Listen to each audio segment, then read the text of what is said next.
नमस्ते। गोडबोले मुकादम and associate की ओर से मैं आर्किटेक्ट मुकुंद गोडबोले और मेरे पार्टनर श्री जितेंद्र मुकादम की ओर से आज आपका सबका स्वागत करता हूं।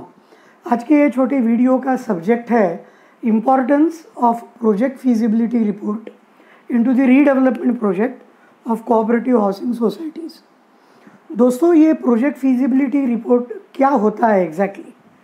आप नाम से ही देखेंगे तो ये प्रोजेक्ट रिपोर्ट में हमको फीजिबिलिटी का अंदाज़ा आता है।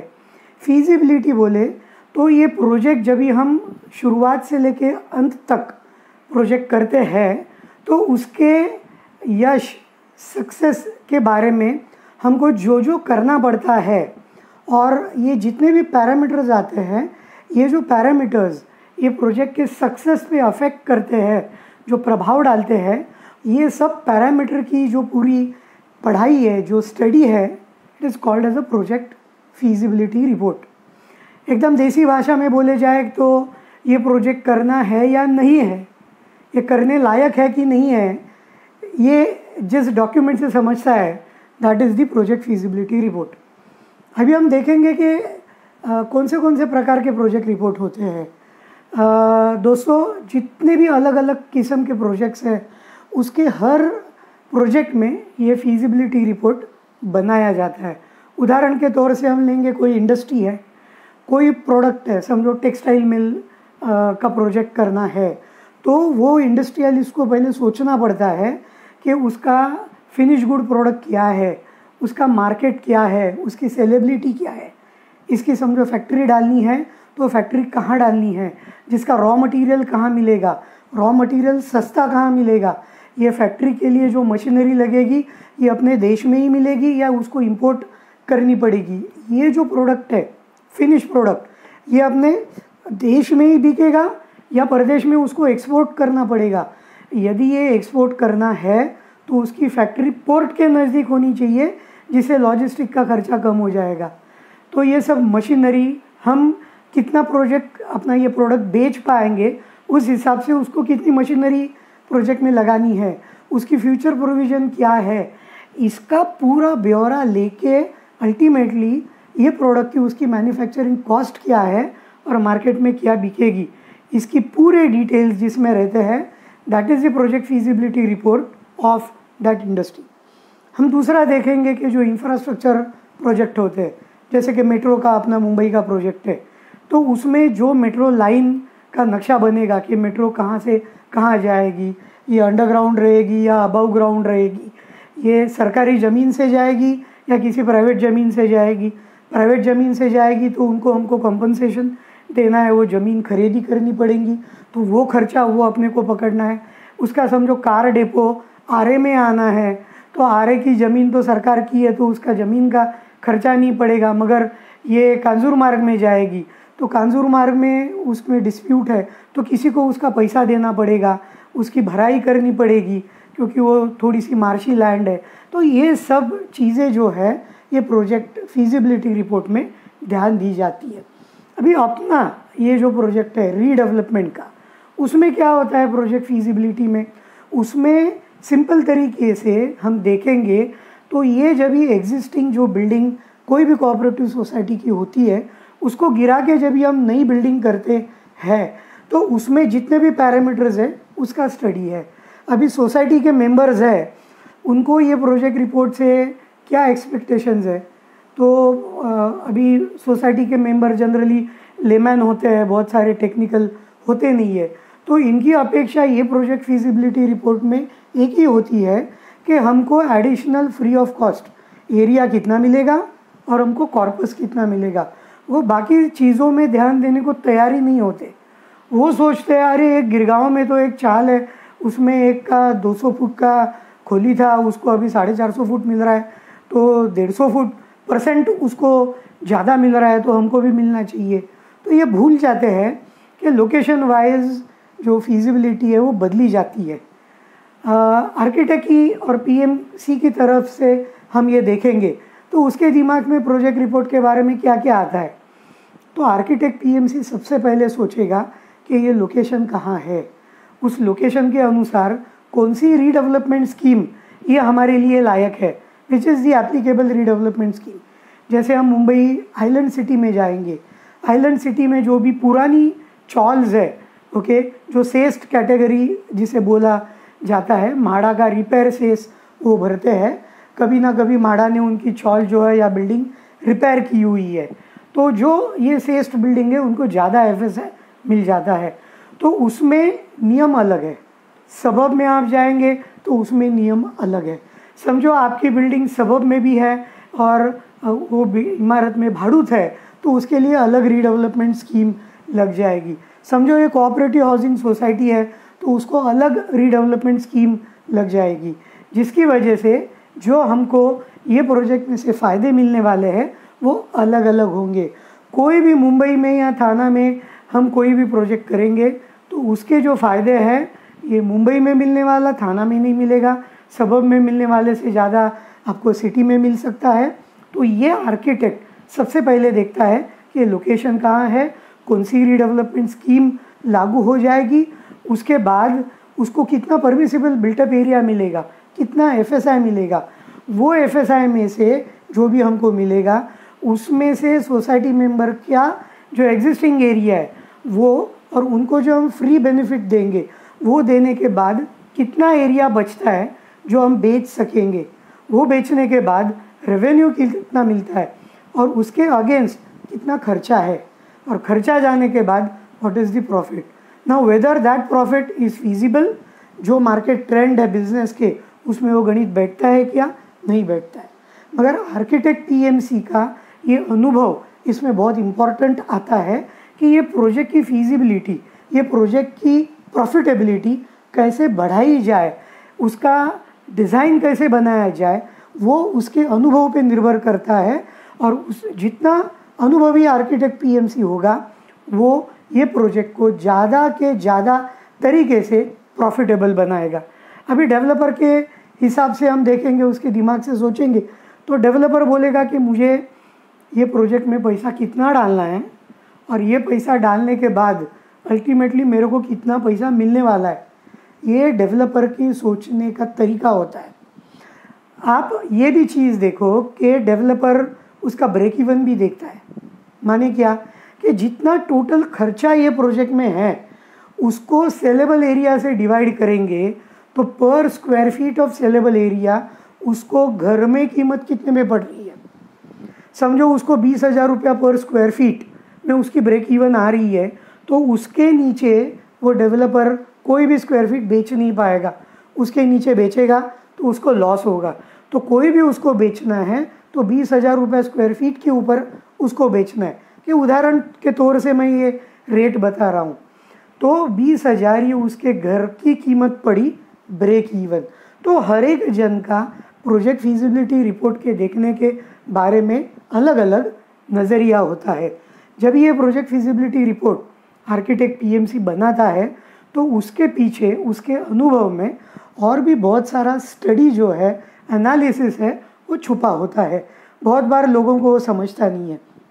मगर ये जो एनालिसिस है वो कौन से प्रकार का एनालिसिस है, उसका क्या इम्पोर्टेंस है, वो प्रोजेक्ट के फीजिबिलिटी पे, प्रॉफिटेबिलिटी पे क्या इम्पैक्ट करता है, ये हम देख लेंगे। कि इसमें सबसे जो इम्पोर्टेंट चीज़ है जो स्टडी ऑफ लोकेशन, आपकी बिल्डिंग जो लोकेशन में है, सिचुएटेड है, वो लोकेशन के प्लस पॉइंट्स क्या है। If it is located in Juhu, तो जुहू में या वेस्टर्न लाइन में आप देखेंगे बांद्रा खार या समुंदर के सामने नज़दीक में जो बिल्डिंग्स है उनको सी व्यू है, तो रेवेन्यू डेफिनेटली हाई रहेगा। जैसे रेवेन्यू हाई रहेगा वैसे ही लोगों की अपेक्षा भी ज़्यादा होगी कि हमको ज़्यादा से ज़्यादा फ्री एरिया मिलना चाहिए और कॉर्पस फंड ज़्यादा मिलना चाहिए। उसमें एक्सपेंडिचर भी ज़्यादा होंगे क्योंकि जुहू में उनके जो टेम्पररी अकोमोडेशन, उनको रेंटेड प्रीमाइसेस जो लेना पड़ेगा एग्जिस्टिंग सोसाइटी मेंबर को, उसको मंथली रेंट भी डेवलपर को ज़्यादा देना पड़ेगा। तो ये लोकेशन बहुत इम्पोर्टेंट चीज़ है। ये 2-3 बरस पहले जो नियम आ गया कि ये जो परमिसिबल TDR अपने प्लॉट पे मिलता है, तो उसके पहले 2-3 बरस के पहले हर प्लॉट को सेम TDR मिलता था। कोई अंदर का प्लॉट रहे, कोई मेन रोड का प्लॉट रहे, TDR में कोई फ़र्क नहीं पड़ता था। जैसे सबब में आप देखो तो एक FSI as a base FSI और एक TDR, ये अपने प्रोजेक्ट का पोटेंशियल होता था।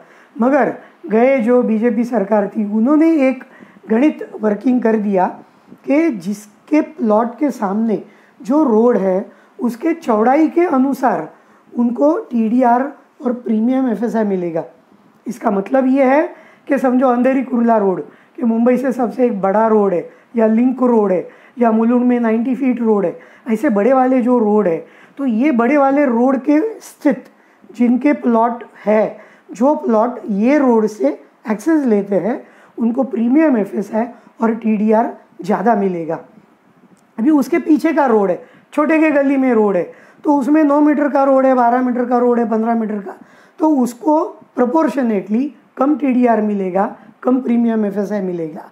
इसकी वजह से आज एक न्यू कॉन्सेप्ट मार्केट में आ गया है कि 2 प्लॉट या 3 प्लॉट साथ में आके अमलगमेट करके ये प्रोजेक्ट करते हैं, जिसका फ़ायदा है कि जो मेन रोड के ज़्यादा विड्थ वाले रोड के सामने जो प्लॉट है और उसके पीछे के जो प्लॉट है जो छोटे रोड पे है, तो उसका अमालगमेशन करेंगे तो पूरे अमालगमेटेड प्लॉट के ऊपर हमको मेन रोड का, बड़े रोड का TDR और प्रीमियम FSI मिलेगा, जिससे जो परमिसिबल बिल्टअप एरिया है वो टुगेदर प्लॉट का बढ़ेगा, जिसकी प्रॉफिटेबिलिटी बढ़ जाएगी।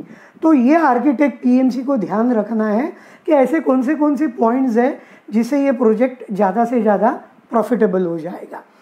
दूसरी चीज़ है कि ये प्रॉफिटेबिलिटी लाने के लिए आर्किटेक्ट को और भी सोचना है कि समझो जो सामने का मेन रोड है, if it is a heavy traffic road, उसको कमर्शियल पोटेंशियल है, तो वो फ्रंट में कमर्शियल प्रपोज करके ज़्यादा रेवेन्यू जमा कर सके। अभी ग्राउंड फ्लोर पे शॉप आ गए, फर्स्ट फ्लोर पे ऑफिसेस आ गए, तो अभी ये थोड़ा ज़माना पीछे पड़ गया है।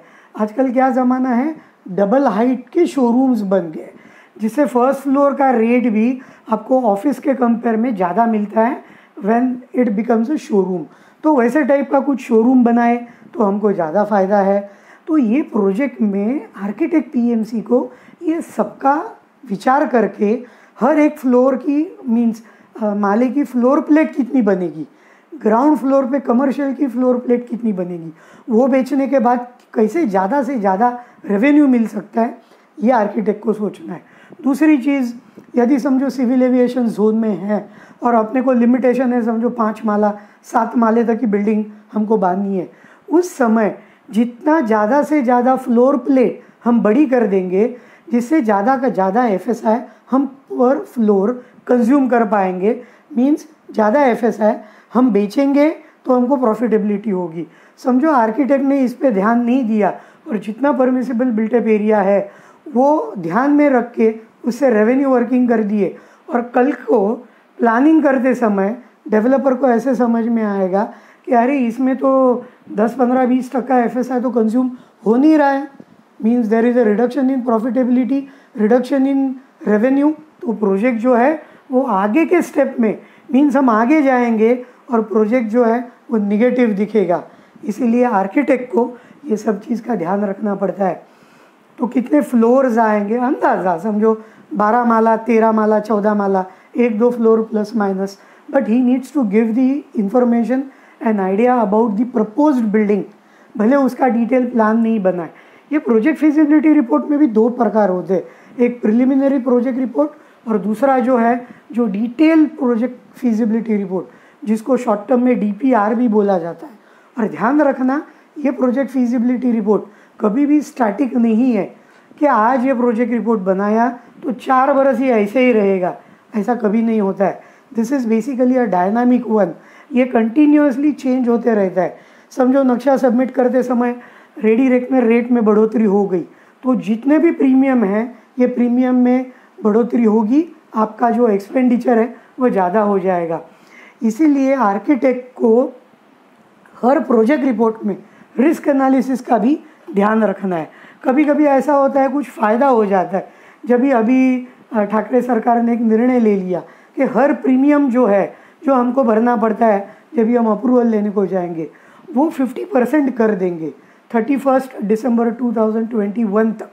तो इसमें बहुत सेविंग हो गया और जो भी हमको म्यूनिसिपल कॉरपोरेशन को अप्रूवल के अगेंस्ट पैसा भरना पड़ता है, वो भी इंस्टॉलमेंट में देने की अभी सुविधा हो गई है, जिसका मतलब आज एक मिनिमम अमाउंट अपने को भरनी पड़ती है और बाकी की रकम जो है वो आगे के 4 बरस में 22.5% या 25% के इंस्टॉलमेंट में अपने को 4 हफ्ते में भरनी है।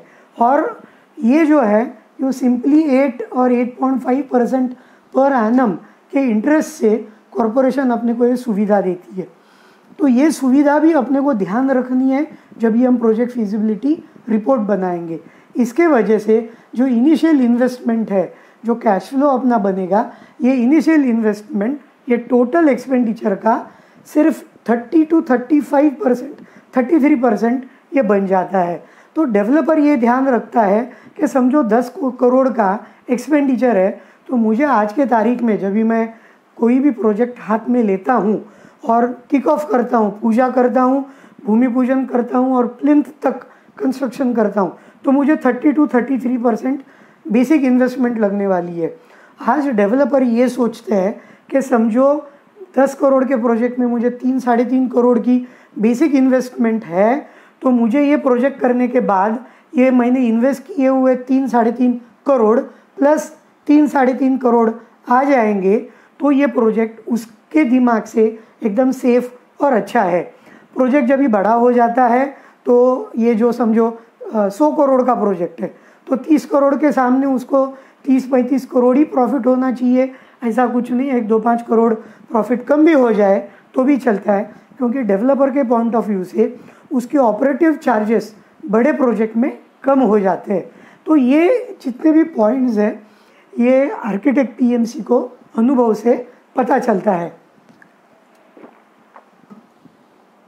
तो ये जो पॉइंट्स हैं प्रोजेक्ट फिजिबिलिटी रिपोर्ट करते समय आपके आर्किटेक्ट ने ये ध्यान पूरी की पूरी तरह से रखना चाहिए।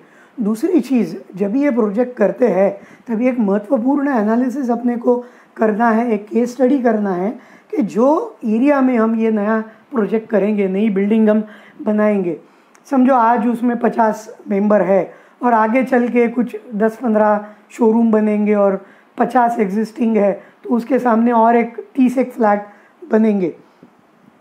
तो ये 10-15 दुकान, शोरूम और 30 फ्लैट बेचने के लिए मार्केट में उसकी डिमांड और सप्लाई क्या है। तो पूरे एक कम से कम मेरे हिसाब से 5 किलोमीटर की रेडियस में या कम से कम 3 किलोमीटर की रेडियस में कितने और नए प्रोजेक्ट बन रहे हैं और वो प्रोजेक्ट में कितने एडिशनल फ्लैट, शॉप्स, शोरूम बेचने के लिए मार्केट में आने वाले हैं, इसका स्टडी अपने को ज़रूर करना है। और वो प्रोजेक्ट में वो फ्लैट का रेट वो डेवलपर क्या कोट कर रहा है, अपना रेट क्या मिलेगा, इसका कंपैरिजन अपने को करना है। समझो अपने क्लोज विसिनिटी में एक 10 प्रोजेक्ट मार्केट में है और शायद उसमें से 3 डेवलपर कमज़ोर है जिनकी इन्वेस्टमेंट कम है। मार्केट में ये डेवलपर लोगों को, आर्किटेक्ट पीएमसी को मालूम होता है कि पर्टिकुलर ABCD डेवलपर के हाथ जो है आज पत्थर के नीचे है, उसके पास ये 15-20 करोड़ रुपए की इन्वेस्टमेंट आज डालने को नहीं है। तो वो क्या करने वाला है, वो उसके कुछ ना कुछ फ्लैट ये कम भाव में, जैसे मैंने ब्रेक इवन कॉस्ट बोला, तो इधर ब्रेक इवन कॉस्ट पे या थोड़े से ब्रेक इवन के ऊपर मार्केट में बेचेगा। इसका मार्केट पे असर क्या होता है कि वो समझो 20,000 के ब्रेक इवन पे या 20-22 हज़ार पे बेचेगा और आप सोचोगे कि मुझे 25,000-26,000 रेट मिलेगा, तो शायद एक कठिनाई होगी कि वही समय जिस दिन वो डेवलपर 20-22 हज़ार में बेचेगा तो आपको 26,000 रेट मिलना मुश्किल हो जाएगा। शायद 3-4 महीना 6 महीने के बाद जब भी आपकी इमारत 7-8 स्लैब हो जाएगी तभी शायद आपको वो रेट मिल सकता है। इसीलिए अपने को भी अपना प्रोजेक्ट जब भी हम लॉन्च करेंगे तो हमको अलग तरीके से वो लॉन्च करना है। जो बाकी वाले जो प्रोजेक्ट है वो इकोनॉमिकल सेक्टर में जा रहे हैं और हम थोड़ा क्रीमी सेक्टर में जा रहे हैं, तो अपने बिल्डिंग की जो डिज़ाइन है, एलिवेशन है, एमिनिटीज़ है, बाहर से जो दिखने में हम कोई नई चीज़ उसमें ला रहे हैं क्या, वो भी बहुत इम्पॉर्टेंट है। लोगों को घर में हम क्या सुविधा दे रहे हैं, हमको आउट ऑफ द बॉक्स सोचना है और कोई आउट ऑफ बॉक्स सोच के कोई अच्छी एमिनिटी हम प्रोजेक्ट रिपोर्ट में कंसिडर करेंगे जिसका खाली 500 रुपया ज़्यादा कॉस्ट आ जाता है, मगर शायद आपको 2000 रुपया सेलेबल रेट मिल सकता है।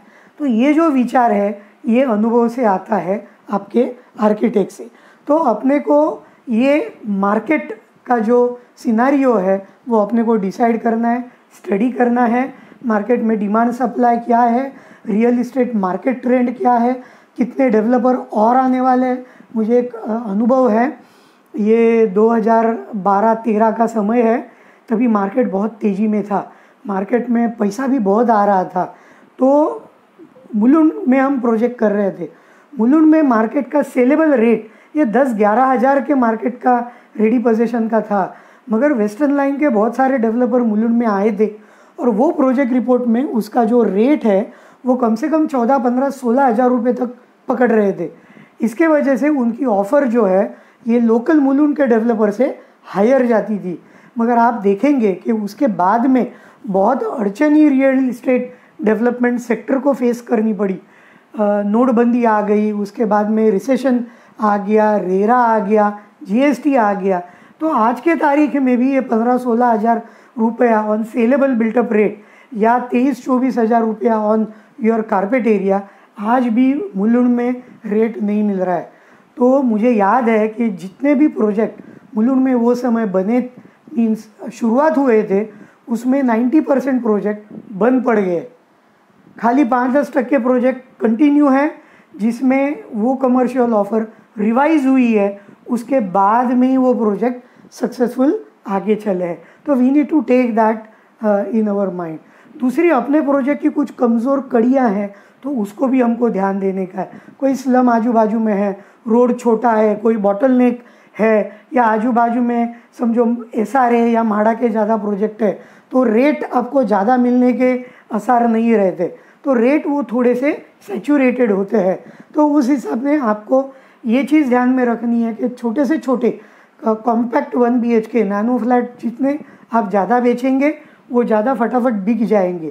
तो जो स्वस्थ सुंदर टिकाऊ माल है वो बेच के उसमें निकल जाएंगे तो कम से कम समय में प्रोजेक्ट कंप्लीट होगा, प्रॉफिटेबिलिटी आएगी और आप वो प्रोजेक्ट अच्छा सक्सेसफुल कर पाओगे। दूसरी चीज़ है कि ये जो प्रेजेंट डेवलपमेंट कंट्रोल रेगुलेशंस है उसका अभ्यास होना बहुत इम्पॉर्टेंट है।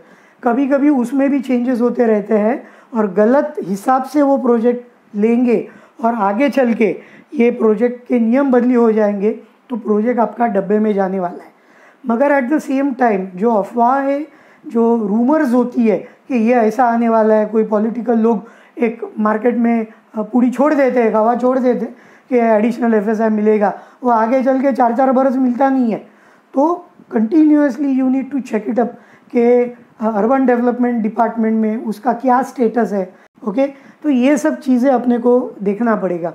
दूसरी इम्पॉर्टेंट चीज़ है रिस्क एनालिसिस, कि कल को कोई रेट कम हो गया, कोई रेट गिर गया, कोई एक्सपेंडिचर ज़्यादा हो गए, रेट चेंज हो गए तो क्या होना चाहिए। तो प्रोजेक्ट करते समय जो रेवेन्यू का आइटम है जिसमें सेलेबल रेट थोड़ा आप 5-10% मार्केट रेट से कम ही पकड़ो, ज़्यादा ऑप्टिमिस्टिक मत हो जाओ। और दूसरे एक्सपेंडिचर है उसमें एक थोड़ा 5% कंटीजेंसीज आप ज़्यादा पकड़ के रखो तो शायद ये एडवर्स इफ़ेक्ट से भी आप बच सकते हैं और आपका प्रोजेक्ट जो है वो आगे जाएगा।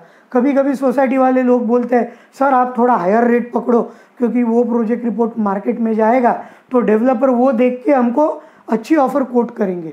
मुझे सोसाइटी मेंबर को बताना चाहिए कि कोई भी डेवलपर इतना पागल नहीं है या इतना मूर्ख नहीं है कि गलत रेट दे के वो गलत ऑफ़र भर देगा, या कोई ऐसा मूर्ख डेवलपर भर देगा तो कल को आपका प्रोजेक्ट जो है वो सक्सेसफुल नहीं होगा। तो आपको ध्यान रखना है ये जो भी प्रोजेक्ट हम करेंगे उसका रोज़ी पिक्चर नहीं करना है, रियलिस्टिक प्रोजेक्ट रिपोर्ट का बनाना है। लोगों को बताना पड़ेगा कि ये प्रोजेक्ट में सचमुच में हमको क्या मिलने वाला है, आपको क्या फ्री ऑफ कॉस्ट एरिया मिलेगा, कॉर्पस फंड मिलेगा, रेंट मिलेगा, ब्रोकरेज मिलेगा, और थोड़ी लालच कम रखेंगे तो अच्छा प्रोजेक्ट सक्सेसफुल हो जाएगा, ये मेरा मानना है। तो आज के ये भाग में ये जो इम्पोर्टेंस है या उसकी जो एक्सपीरियंस की बातें हैं प्रोजेक्ट रिपोर्ट तैयार करते समय, ये मैंने आपको आज इन शॉर्ट बताई है। इसका अगला एपिसोड जो होगा वो डिटेल्ड प्रोजेक्ट रिपोर्ट पे कि हमको क्या क्या करना है, उसमें क्या क्या एनालिसिस आएगा, इसका डिटेल मैं विवेचन करूँगा। आज के भाग में इतना ही, आपसे विदा लेता हूँ। नमस्ते।